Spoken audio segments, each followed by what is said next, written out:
인사 나누시기 바랍니다. 주의로 환영하고 축복합니다. 은혜 받으시기 바랍니다. 네. 우리가 지난 몇 주 동안 우리 자신의 삶을 좀 성찰하면서 삶의 원동력에 대한 부분을 살펴봤고요. 자아상에 대한 부분, 또 가치에 대한 말씀, 그리고 지난주 태도에 대한 말씀까지 들었습니다. 원동력과 자아상과 가치는 눈에 드러나지 않습니다. 내 내면을 이루는 우리의 삶의 모습이고 생각의 체계이기도 하고 삶의 방식일 수 있는데, 태도는 언어와 행동으로 드러나게 되어 있고요. 그 태도는 우리가 오늘 말씀들을 열매, 어떤 식으로든 열매를 거두게 하는데, 그것이 열매일 수도 있고 열매처럼 보여지는 쭉정이일 수도 있고요. 하나님이 원하시는 열매와 다른 방식의 열매를 맺을 수도 있습니다. 오늘 이 말씀을 통해서 우리의 삶을 잘 성찰해 보시고, 이 주제는 다음 주에 열매는 반드시 사명으로 연결돼야 되는데, 이 사명에 대한 부분까지 살펴보면서 이 주제를 좀 마치려고 합니다. 지난주 마태복음 15장에 나온 가나안 여인을 통해서 태도 문제를 점검했는데, 제목이 내 믿음이 크도다 내 소원대로 되리라는 말씀이었습니다. 다시 한번 옆에 분을 축복하시기 바랍니다. 내 믿음이 크도다 내 소원대로 되리라. 네. 여러분의 큰 믿음의 태도가 바라시는 소원이 이루어지는 응답의 자리까지 가시기를 바랍니다. 오늘 이 자아상, 가치, 태도가 만들어내는 열매를 맺는 방식에 대한 말씀을 좀 드리려고 하는데, 먼저 태도에 대한 부분을 조금 더 점검해 보겠습니다. 샌프란시스코 베이 지역에 있는 한 학교에서 실험을 했는데, 학생들과 선생님들 간의 관계 안에서 얼마나 실력이 향상되는지를 점검하는 실험이었습니다. 그래서 이 베이 지역에 있는 한 학교에 3명의 선생님을 선발하고 90명의 아이들을 이제 선발해서 1년 동안 가르치는 것인데, 교장 선생님이 3분의 선생님을 먼저 선발한 다음에 이렇게 말했습니다. 3분의 선생님은 저희들 학교에서 가장 뛰어난 선생님들이고 실력으로 또 능력으로 검증이 되신 분들이어서 기대하고, 저희 학교에서 이번에 실험을 하나 하게 되는데, 90명의 아이들, 특별히 입학할 때에 성적이 좋고 IQ가 뛰어난 아주 좋은 아이들 90명을 선발해서 3분의 선생님께 맡기려고 합니다. 1년 동안 잘 가르쳐서 이 아이들이 얼마나 실력을 발휘해서 그런 능력이 발휘되는지를 좀 검증해 주시면 좋겠습니다 하고 말을 했고, 선생님들도 너무너무 기대가 됐습니다. 선생님들 중에 뛰어난 3명이 들어있다는 것도 자부심이 있고요. 또 1년 동안 가르치는 학생들이 가장 뛰어난 아이들 90명이라고 하니까 각 반에 30명씩이잖아요. 아이들도 너무너무 좋아했어요. 자기들이 특별히 선발되는 특별반의 아이들이 됐고, 또 뛰어나다고 인정받았기 때문에 학부모도 너무너무 좋아했습니다. 실제로 1년이 지나고 나서 그들의 실력은 너무너무 향상이 돼서 이 샌프란시스코 베이 지역에 있는 모든 학교들 학생들보다 평균 20에서 30% 정도의 탁월한 실력의 결과를 보여줬습니다. 이제 결과가 나온 다음에 다시 학생들과 학부모들과 또 선생님들을 모아서 이 실험 결과에 대해서 이제 논평을 하기 시작하는데, 교장 선생님이 다시 이렇게 말했습니다. 죄송한데 여기 선발된 90명의 아이들은 특별한 실력이 좋고 뛰어난 IQ가 뛰어난 아이들이 아니고 제비뽑기에서 입학생들 중에서 그냥 무작위로 선발한 학생들이었습니다 하고 말을 하니까, 선생님들은 우리가 특별히 잘 가르쳐서 특별한 교수법으로 우리가 뛰어난 선생님이기 때문에 이런 결과가 나왔구나 하는 생각을 하게 된, 다시 교장 선생님이, 그런데 죄송하지만 여기는 선생님들도 뛰어난 선생님들이 아니라 그냥 제비뽑기를 해서 선발된 3분의 선생님이었습니다 라고 말을 했습니다. 여러분, 평범한 선생님들의 평범한 아이들, 특별히 선발된 아이들의 실력도 아니었고 특별히 훌륭한 교사의 기준으로 뽑힌 교사도 아니었습니다. 제비뽑기에서 그냥 뽑혀진 선생님들과 그냥 무작위로 뽑혀진 90명의 아이들은 놀랍게도 1년 동안 그들의 성적은 다른 모든 학교들 학생들보다 20에서 30%의 실력의 향상을 가져왔거든요. 이 실험의 결과는 태도가 만들어낸 결과였어요. 그러니까 선생님들은 자신들이 뛰어난 교사라는 인정받음에 그런 자긍심을 가지고, 또 뛰어난 아이들이 우리 반 아이들이라는 기대를 가지고, 그런 기대를 가지고 최선을 다한 열정이 만들어낸 결과였고요. 아이들도, 우리도 특별히 선별된 아이들이라고 하는 자부심과 함께 또 훌륭한 선생님들과 함께 1년 동안 보내는 시간들의 기대가 있었기 때문에 이렇게 태도가 만들어낸 결과가 이렇게 놀랍다는 것이죠. 여러분은 여러분의 인생에 대해 얼마나 기대를 하고 있으며, 여러분의 자녀들에 대해서 얼마나 기대하고 있으며, 여러분의 교회에 대해서 얼마나 기대하고 있는지 이렇게 우리가 생각해 보시면, 때로는 내가 만들어 놓은 기대에 묶여버려서 기대함이 없는 삶이 결국 인생도 무너뜨리고 가정도 무너뜨리는 경우도 많아요. 그래서 이런 삶의 모습들의 결과를 보시면 되게 많은 사람은 누구 탓하고 원망하면서 자기의 시간들을 보내지만, 실제로 내가 만들어낸 내 자아상과 내가 가치와 내가 가진 태도가 만들어낸 결과가 현실의 우리의 모습이라는 것이죠. 그래서 여러분, 인생은 기대한 대로 되기도 하고요, 또 인생은 기대한 대로 응답하기도 합니다. 여러분이 어떤 삶에 대해서 기대하면 그 기대한 대로 결과가 드러나기도 합니다. 어떤 사람은 최악을 상상하면서 최선의 인생을 기대하는 사람이 많아요. 그럴 수 없습니다. 내가 인생의 최악을 기대하는데 절대로 최상의 인생을 만들어낼 수 없습니다. 그런 행동도 하지 않았고, 그런 언어도 사용하지 않았고, 그런 노력도 하지 않았기 때문에 그래요. 최상을 기대한다면 삶에 무너지지 않고 최상의 삶을 살기 위해서 열정을 다해서 노력할 것이고 기대할 것이고, 그런 삶이 결국 만들어낸 결과예요. 제가 유튜브에서 그 하나 영상을 봤는데, 이제 성공한 휴먼 다큐라는 영상입니다. 근데 한 사람, 골프장이 4개에다가 호텔 콘도에서 10,000개의 객실을 가지고 있는 성공한 사업가였습니다. 이분을 쭉 인터뷰하면서 이제 이렇게 그런 걸 돌아보고 있는데, 골프장만 580만 평이라고 하고요, 객실이 10,000개인 호텔과 콘도를 가지고 있으니까 어마어마한 부자, 이거 성공한 사람이죠. 근데 그분의 이야기는 이렇게 시작해요. 제가 어린 시절 너무너무 가난이 한이 맺혔고, 그래서 성공하고 싶었다. 그래서 내가 늘 주어진 삶에 묶이지 않고 성공을 꿈꾸며 기대하고 열정을 가지고 끝없는 도전과 노력과 내 삶의 그런 결실이 지금 이 모습이라고 말을 했어요. 그러니까 여러분, 가난이라는 것에 묶여 있고 또 자기 한계에 묶여 있지만 끝없는 꿈을 꾸고 포기하지 않는 열정으로 정말 미친 듯이 열정을 가지고 삶에 도전하면서 만들어낸 결과, 여러분 꿈이 만들어낸 결과였어요. 그는 부모님의 도움으로도 아니었고요, 자신의 능력이라고도 말하지 않았어요. 태도가 만들어낸 결과가 이렇다 하고 말하면서 젊은이들을 향해서 꿈꾸는 인생, 그리고 뭔가에 정말 미치듯이 열정을 가지는 인생, 그리고 생각과 생각 끝없이 연결하면서 뭔가 도전하는 인생을 주문하더라고요. 그러니까 여러분, 내가 가진 태도가 이렇게 중요하다는 것이죠. 세계 500대 기업을 연구한 포춘지의 결과도 있었는데요.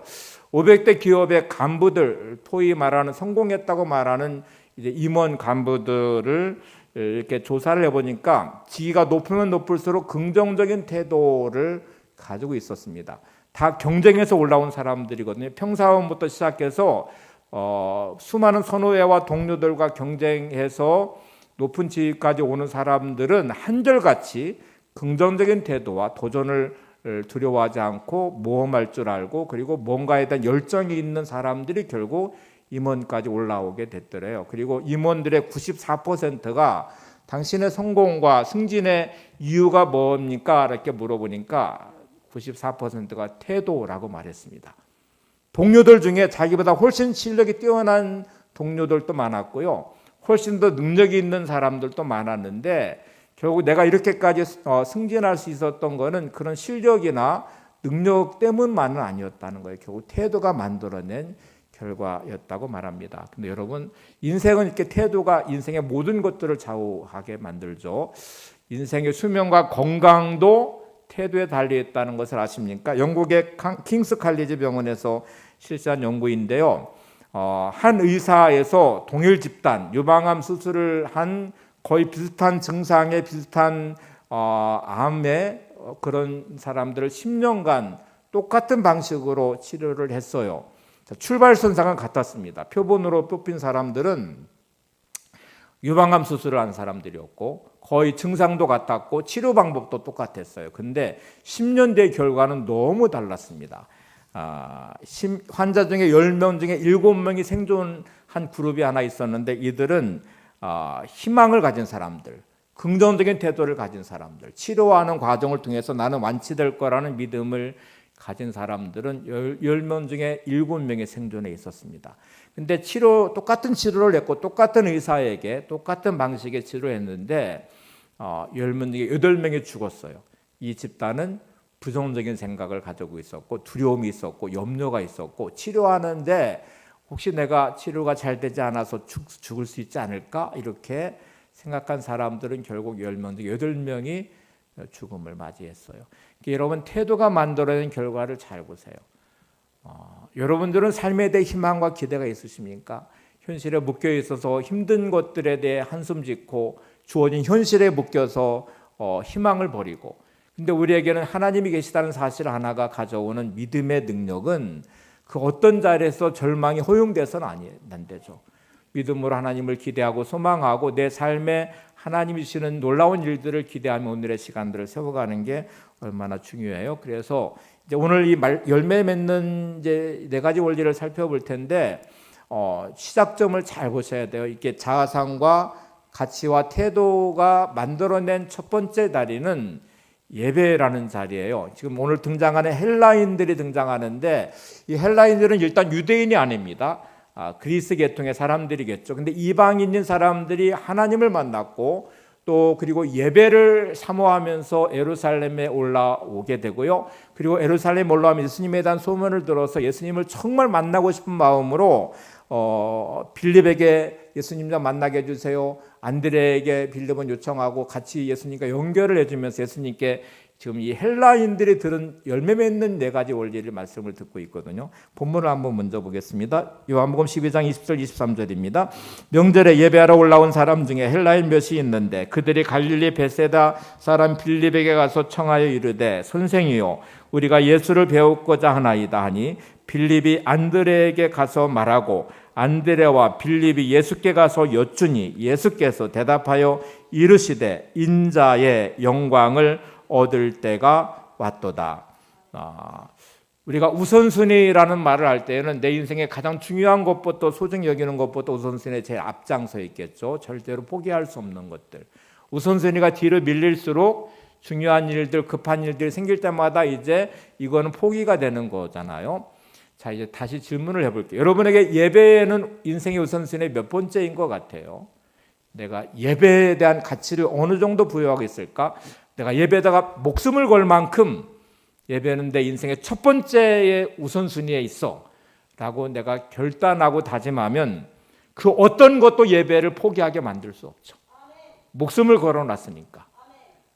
내가 아무리 바쁘고 힘들고 아무리 몸이 아프고 내가 진짜 걸어서 움직일 수만 있다면, 그리고 내가 아무리 눈앞에 이익이 있고 돈 벌 것들이 많이 보이고 세상에 어떤 것들이 내게 있어도 예배를 포기하지 않아요. 그거는 예배가 첫 번째 우선순위에 목숨을 걸어놨기 때문에 그래요. 근데 우리는 이 우선순위의 예배가 첫 번째가 아닐 경우 많죠. 근데 여러분 하나님이 찾으시는 가장 첫 번째는 예배자라는 걸 아십니까? 우리를 향해 들여다볼 때 내가 너한테 보는 가장 첫 번째가 뭔지 아냐? 나는 너한테 예배 받기를 원해. 예배자를 찾으셔요. 예배가 내 인생의 첫 번째가 아니면, 하나님이 찾으시는 예배자가 아니면 그 다음에 다 무너집니다. 사명을 감당하는 것, 무슨 사역할 때 일하는 것이 예배를 침범해버려요. 그건 사역은 영광받지 않으시는 사역이에요. 예배를 지켜내고 그 다음에 이루어지는 사역이 온전한 사역이 되는 것이죠. 나는 막 일을 열심히 하니까 이렇게 말하면서 예배가 무너져요. 그거는 하나님이 원하시는 바가 아니에요. 창세기부터 요한계시록까지는 다 예배의 기록입니다. 가인과 아벨의 제사, 예배로부터 시작해서 아브라함의 12장에 가나안에 인도받아 첫 번째 제단을 쌓는 것부터 시작했고, 요한계시록 마지막 광경은 모든 성도들과 천군 천사가 하나님을 예배하는 장면으로 끝나거든요. 그러니까 예배로 시작해서 예배로 끝나는 게 성경이고, 하나님은 저와 여러분에게 예배자를 찾으세요. 사도행전에 있는 부흥은 다 예배의 부흥이잖아요. 그리고 그들은 날마다 모이기에 힘썼고 예배를 드렸어요. 64년에 로마에 큰 화재가 일어났는데 네로 황제가 원로원의 그 간섭과 또 형제에 대한 권한이 축소되면서 이거를 로마가 너무너무 싫었어요. 수도를 옮길 모양으로 자기가 불을 질러버렸어요. 근데 막 너무 불평의 세력들이 커지니까 기독교인들이 그리스도인들이 불을 냈다 하고 화살을 눌려서 그때부터 어마어마한 핍박이 시작됐어요. 그때 사도 바울도 베드로도 다 순교를 당합니다. 그런데 여러분 그 환난과 핍박의 시간에 매일매일 그리스도인들이 잡혀서 원형 경계장에 죽음으로 몰려가는 그 자리에 성도들은 예배에다 목숨을 걸었어요. 이 밤에 예배하러 가서 붙잡히면 죽어요. 그래도 예배를 포기하지 않았어요. 그 성도들의 예배를 지키는 믿음이 오늘까지 기독교를 세워왔습니다. 우리가 코로나를 지나가면서 예배가 무너졌죠. 그리고 우리 안에 예배에 대한 사모하는 마음이 많이 사라져 있죠. 오늘 첫 번째 회복할 것이 예배입니다. 여러분 예배를 목숨처럼 지켜내시고 그리고 그 예배를 지키는 나의 삶이 하나님이 나를 보시며 찾으시는 예배자가 내가 되기를 그리고 그 은혜 안에서 내 인생이 열매 맺는 삶이 되기를 기대하셔야 돼요. 헬라인들은 이방인이지만 하나님을 만났고 그리고 그 하나님을 예배하기 위해서 명절에 예루살렘에 왔고요. 그렇기 때문에 예수님과 연결이 됐어요. 연결됐다는 게 중요하죠. 유럽의 기독교인의 어마어마한 핍박이 시작됐어요. 가톨릭에 의해서 청교도들이 어마어마한 핍박이 시작될 때 그 중에 일부의 사람들이 예배에다 목숨을 걸었어요. 마음껏 예배드리고 싶었어요. 핍박이 없는 곳을 찾아서 고향을 떠나도 재산을 다 내려놓아도 내 모든 삶을 다 포기하고라도 예배를 드리고 싶어서 떠난 사람들이 메인플라워를 타고 미국 땅에 정착한 첫 번째 사람들이에요. 미국의 신앙의 근간은 예배자였습니다. 그들의 유일한 소망은 예배를 드리고 싶었어요. 하나님께 온 마음 다해서 예배하는 예배자를 소망했고 그 사람들이 미국이라는 땅에서 미국을 세웠던 최초의 사람들이에요. 여러분의 인생의 회복은 예배 회복부터 시작된다는 것을 잊지 마시기 바랍니다.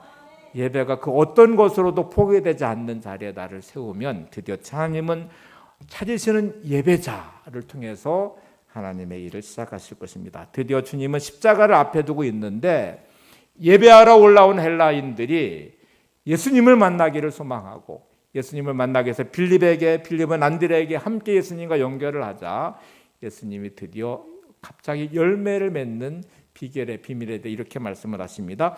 요한복음 12장 24절을 같이 보죠. 시작. 내가 진실로 진실로 너희에게 이르노니 한 알의 밀이 땅에 떨어져 죽지 아니하면 한 알 그대로 있고 죽으면 많은 열매를 맺으리라. 자, 짧은 한 구절인데 열매를 맺기까지 네 가지 중요한 원리가 이 안에 들어 있습니다. 첫 번째 원리는 비전의 원리입니다. 따라서 해보죠. 비전의 원리. 한 알의 밀알이 땅에 떨어져 죽으면 많은 열매를 맺으리라. 여러분 한 알의 밀, 한 알의 씨앗 속에서 많은 열매를 지금 보고 있어요. 그렇죠? 예수님은 생명이 있는 씨앗 안에서 하나지만 그 안에 많은 열매를 보고 계십니다. 이게 대단히 중요해요. 작은 자가 천을 이룬다는 말씀을 하시고 하나님이 쓰시는 모든 믿음의 사람은 한 사람이 아니고 그 한 사람을 통해서 역사하시는 하나님의 비전을 끊임없이 말씀하시거든요.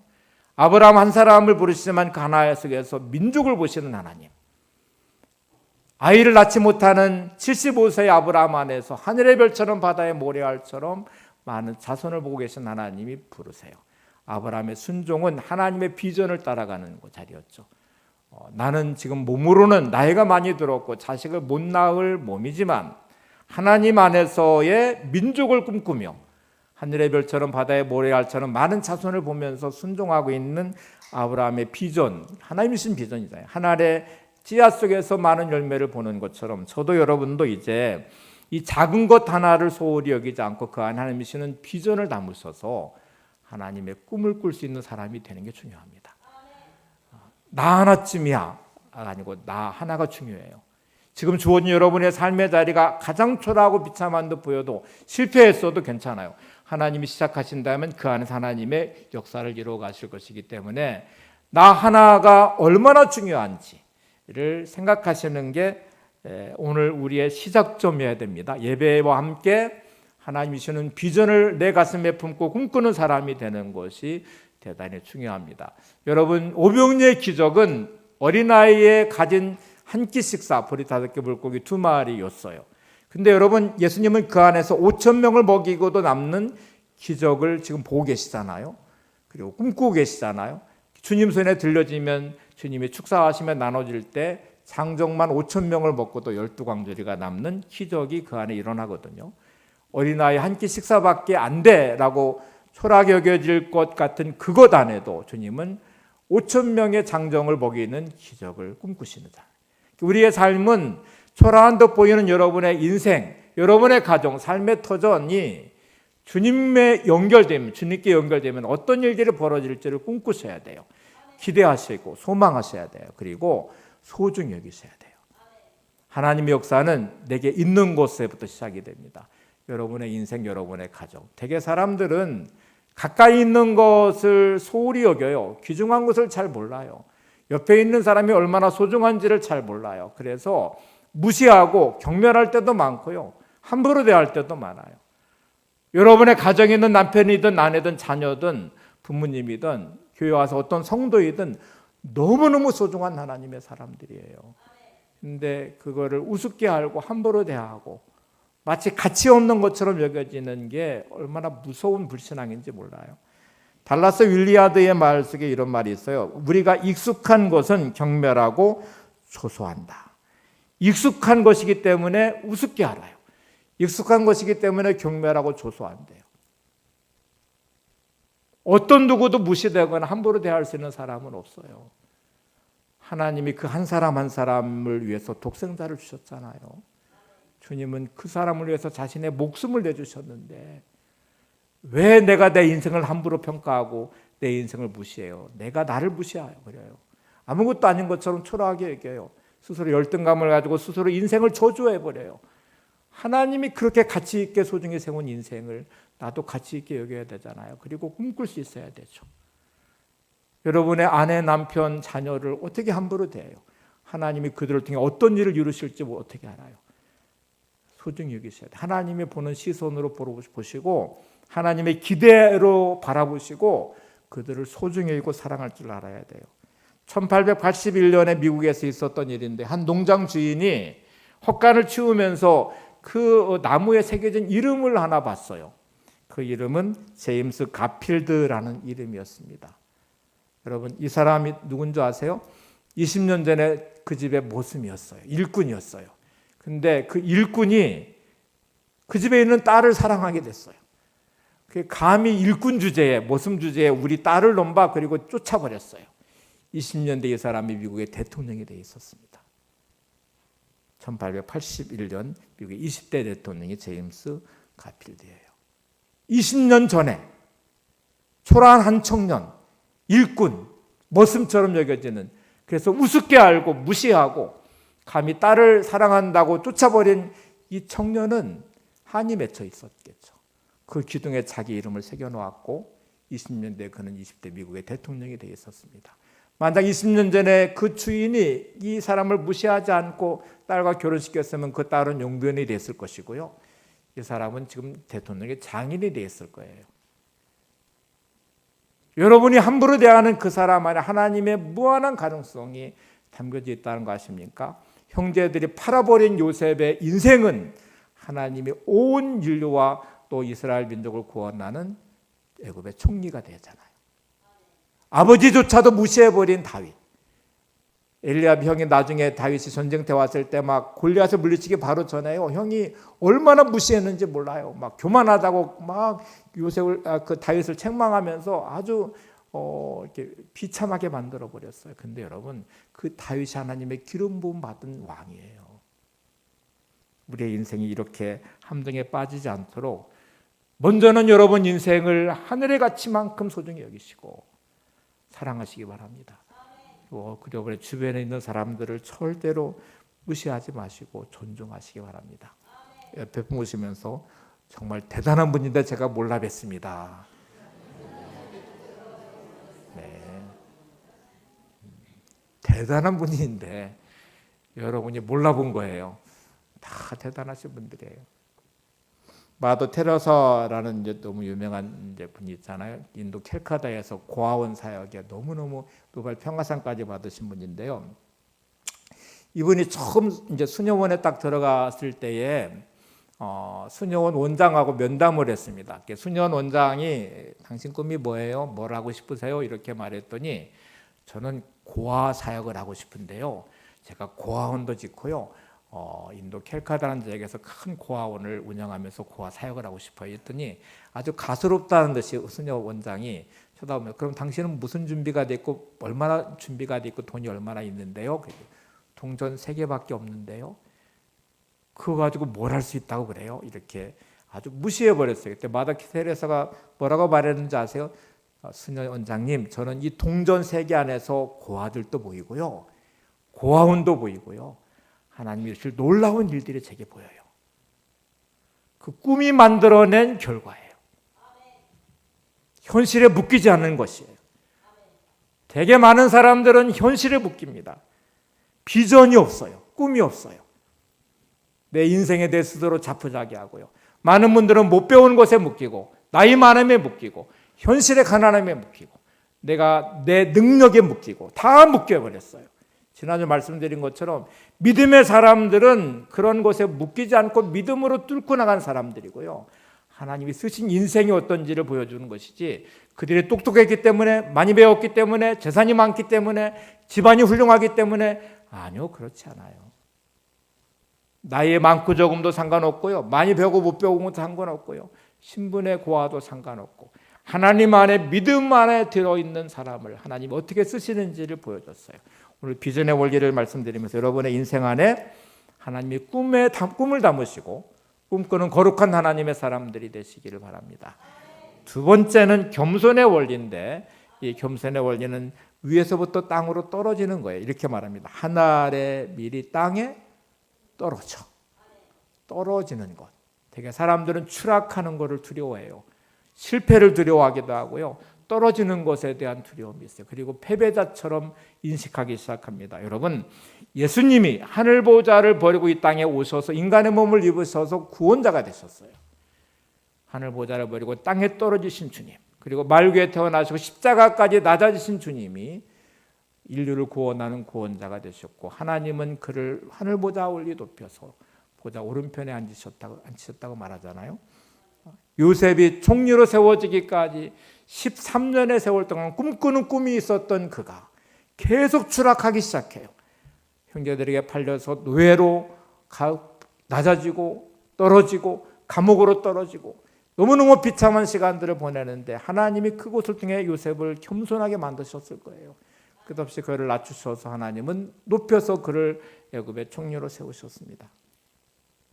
다윗의 인생도 떨어져서 기름 부음 받은 이후에 그는 광야의 도망자의 시간까지 깊이 떨어지면서 처참하게 되어버리잖아요. 근데 하나님이 그를 쓰실 때 그는 높이 들려서 쓰임받게 되죠. 여러분, 우리가 한 번은 성공할 수 있습니다. 우연히 성공할 수도 있고요. 실력으로 성공할 수도 물론 있죠. 마치 복권에 당첨된 사람은 그 돈을 관리할 능력이 없기 때문에 되게 망가지는 경우들이 많거든요. 그렇게 이룬 성공이 지속된다는 것은 그에 걸맞는 성품이 만들어져야 되고요. 인격이 만들어져야 되고요. 겸손한 사람이 돼야 돼요. 하나님은 겸손한 자를 찾으십니다. 하나님을 경외하는 진짜 겸손한 하나님의 사람을 찾으세요. 잠언 22장 4절에 보시면 이런 말씀이 있어요. 겸손과 여호와를 경외함의 보상은 재물과 영광과 생명이니라. 하나님이 뭐에 대한 보상을 해주시냐면 겸손한 사람에 대해서, 하나님을 경외한 사람에 대해서 어떻게 보상해 주신대요? 재물과 영광과 생명으로 보상해 주신대요. 여러분, 주님 앞에 겸손한 사람이 되시기를 바랍니다. 내가 지금 떨어지고 있다면 하나님 앞에 겸손을 배우셔야 돼요. 사람은 이기심이 본성이기 때문에 조금만 잘 되면요 한없이 교만해져요. 이거는 본성으로부터 나오는 모습이 예외가 없습니다. 어느 순간부터 내가 주인이 되기 시작하고 내 뜻대로 되니까 교만해지기 시작하고 자기를 드러내기 시작하고 나는 이런 사람이야 라고 말하기 시작해요. 그래서 우리는 잘 될 때 겸손하기가 너무너무 어려워요. 그래서 하나님 우리를 끝없이 겸손하게 만드시기 위해서 연단하고 계신지도 몰라요. 이 모든 시간들을 다 통과한 후에 겸손한 거룩한 하나님의 성품이 만들어지시기를 바랍니다.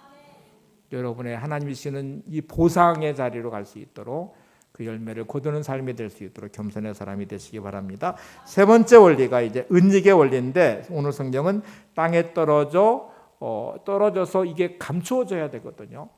여러분 씨앗이 땅에 떨어졌는데 감추어지지 않으면 땅에 묻히지 않으면 어떻게 될까요? 햇볕에 말라버립니다. 새들이 와서 다 쪼아서 먹어버립니다. 반드시 감추어지는 은닉의 시간, 감추어지는 시간이 필요해요.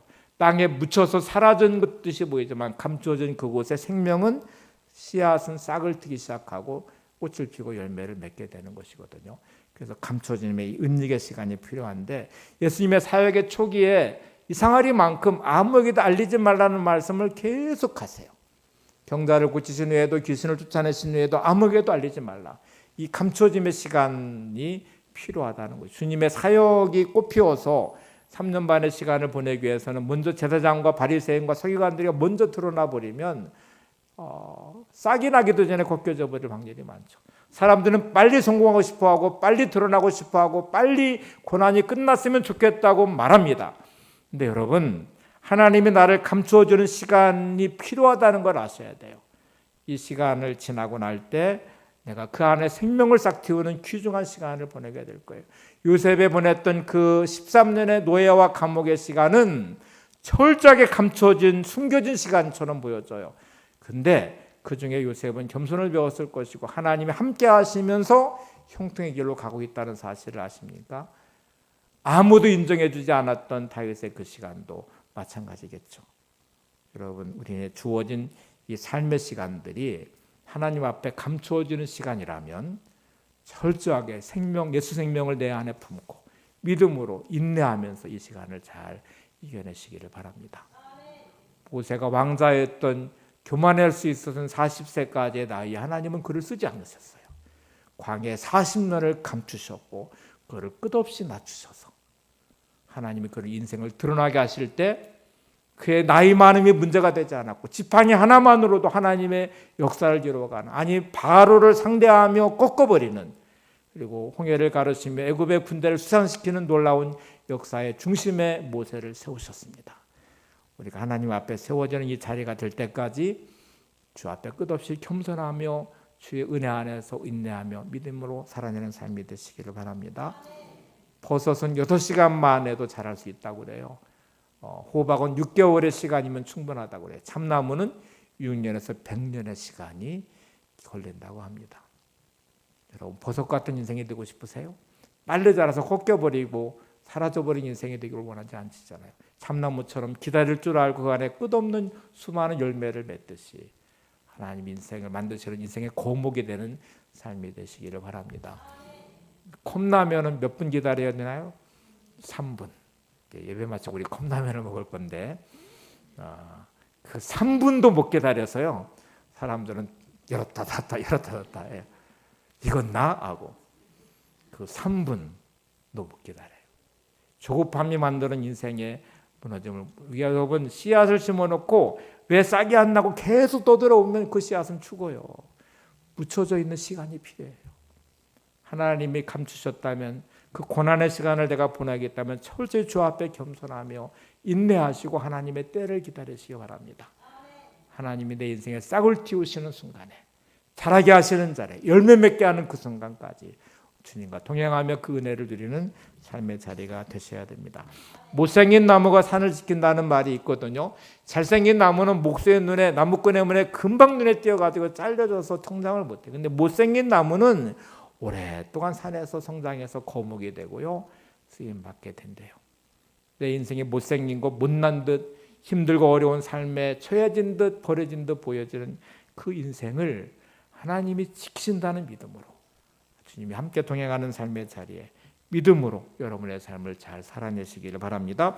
마지막 네 번째가 깨어짐의 원리인데 한 알의 밀이 땅에 떨어져 썩어야 돼요. 썩어야 그 생명은 싹을 틔우거든요. 여러분 씨앗의 생명은 껍데기에 있지 않습니다. 씨눈에 있어요. 껍질이 반드시 깨어져야 그 생명 있는 씨눈에서부터 생명이 싹 틔워요. 우리의 껍데기로 가려져 있는 외식하는 것, 교만한 것, 내 안에 있는 패배감, 상실감, 열등감 모든 껍질을 반드시 깨트리셔야 됩니다. 그래, 예수님의 생명의 씨앗이 내 안에 나올 수 있어요. 깨어짐이 필요하다는 말이에요. 아직도 깨어지지 않는 나의 교만함이, 아직도 깨어지지 않는 나의 패배감이, 열등감이, 내 삶의 껍데기처럼 감싸고 있는 그 모든 것들은 반드시 하나님의 은혜로 깨어져야 돼요. 깨어져야만 싹이 나고 열매를 맺게 돼요. 주님의 마지막 십자가를 성경은 물과 피를 다 쏟으셨다고 말하거든요.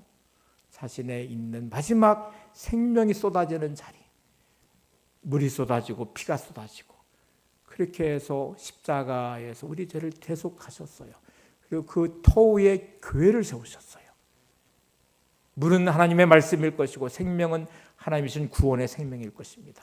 주님이 부활하시는 예, 성령께서 함께한 성령의 능력으로 교회는 세워지고 부흥됩니다. 그래서 여러분, 교회가 왜 이렇게 중요하냐면, 예배가 왜 이렇게 중요하냐면 하나님의 말씀이 그곳에 있고 하나님의 생명이 그곳에 있고 성령의 능력이 그곳에 있기 때문에 그래요. 그래서 여러분의 예배를 통해 하나님의 말씀을 내가 품고 예수님의 생명을 내 안에 품고 성령의 능력으로 여러분이 가는 곳곳마다 하나님의 역사를 이루어가는 승리의 삶이 되시기를 바랍니다. 물이 흘러가는 곳마다 생명이 약동하듯이 에스겔서에 나와 있는 흘러가는, 성전에 나오는 물이 흘러가는 곳마다 나무가 자라고 약초가 되고 죽었던 바다가 살아나고 온통 생명이 약동하듯이 오늘 여러분 예배하는 이 자리로부터 하나님의 교회로부터 여러분의 인생에 생명의 역사가 이루어지는 놀라운 능력이 여러분 안에 있기를 바랍니다. 다음 주 설교와 연결된 부분을 조금 말씀드리고 오늘 설교 마칠게요. 여러분, 열매는 나무에게서 맺혀요. 근데 사람은 그 열매를 먹는데, 맺혀진 나무는 아무 말도 없는데 먹는 사람은 말이 많아요. 열매가 크니 작으니 맛이 없니 맛이 있느니 뭐 하여튼 평가도 많고 말도 많아요. 묵묵히 맺어진 열매는 말이 없어요. 근데 그거를 먹는 사람은 말이 많네요. 내 인생은 하나님의 은혜로 맺혀진 열매와 같은 것이거든요. 여러분 지금 살아계십니까? 여러분의 생명이 하나님께로부터 온 열매입니다. 여러분의 인생은 하나님이 주신 열매이고 여러분의 가정은 하나님이 주신 열매이고 여러분의 일터도 하나님이 주시는 열매예요. 근데 말이 많아요. 불평과 원망이 많아요. 그걸 가지고 평가하는 내가 존재한다는 사실을 알아요. 하나님이 주신 열매로 내가 오늘 사는데 주신 하나님은 말씀이 없는데 그거를 누리고 있는 나는 왜 이렇게 말이 많아요? 불평과 원망이 많아요. 사명과 연결되지 않은 모든 것들은 다 헛된 것입니다. 부자가 아무리 부자로 살아서 그 열매를 먹으며 살아는 것처럼 보였는데 하나님 앞에 섰을 때에 음부에 내려가 있었어요. 아무것도 없는 것 같은 나사로의 인생에 열매 없다고 말할 것 같았는데 그 인생에 주신 열매가 하나님 나라의 아브라함의 품에 있었어요. 여러분의 삶이 하나님과 연결되시고 사명과 연결되는 인생이 되시기를 바랍니다. 우리 다음 주에는 이 열매와 사명에 대한 부분으로 좀 결론을 내려고 합니다. 자, 이제 오늘 4가지 말씀드렸는데 한번 화면을 보시고 같이 읽죠. 시작. 첫 번째, 비전의 원리. 두 번째, 겸손의 원리. 세 번째, 은닉의 원리. 네 번째, 깨어짐의 원리. 오늘 이 원리가 여러분의 삶에 작동돼서 열매 맺는 삶이 되시길 바랍니다. 제가 설교를 마치고 마지막 기도문 하나를 써봤어요. 한 분께 기도를 올려드리고 마치겠습니다. 시작. 주님 말씀을 듣는 우리 모두가 인생의 농부이신 주님 손에 들려진 하늘의 밀알되기 원합니다. 우리의 삶을 주님께 드립니다. 주님께서 우리를 심어주시고 경작해 주셔서 우리 인생에 주님이 원하시는 열매를 맺게 하옵소서. 아멘. 한 번 더 보죠. 시작. 주님 말씀을 듣는 우리 모두가 인생의 농부이신 주님의 손에 들려진 하늘의 밀알되기 원합니다. 우리의 삶을 주님께 드립니다. 주님께서 우리를 심어주시고 경작해 주셔서 우리 인생에 주님 원하시는 열매를 맺게 하옵소서. 아멘. 인내 찬양 함께 부르고 기도하겠습니다.